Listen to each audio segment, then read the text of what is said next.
եւ առաջիկայում տեղի կունենա քննություն, բոլոր իրադարձությունները կփարզվեն միակողմանի գնահատականներ հնչեցնելը տեղի չէ,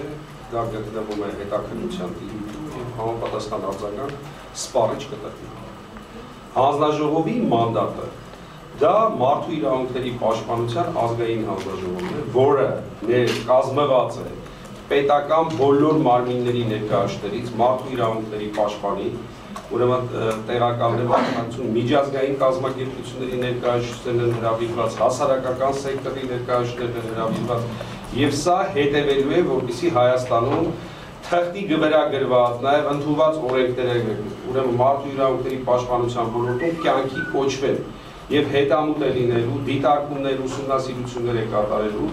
նպատակ հետապնդելով, բարձրացնելու ուրեմն մասնավոր եւ ընդհանուր առումով մարդու իրավունքների պաշտպանության վիճակը բոլոր ոլորտներում։ Այսինքն խիստ կիրառական կոնկրետ նշանակություն ունի։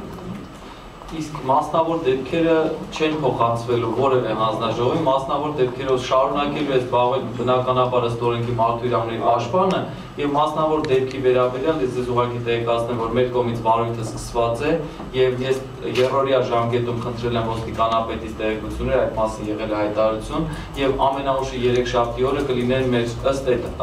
պատասխանի, որը մենք հիմա սպասում ենք, կլիներ մեր շատ կոնկրետ տեղեկությունները եւ հնարավոր է արդեն նաեւ գնահատականները ըստ պատասխանի, որը մենք ստանանք եւ այդ մասնավոր հարցերով խնդրում եմ շարունակել դիմել մարդու իրավունքների պաշտպանին, այլ ոչ թե գերատեսչական հանձնաժողով։ Դեպքում հանձնաժողովը ինչ անելու, կոնկրետ բավականին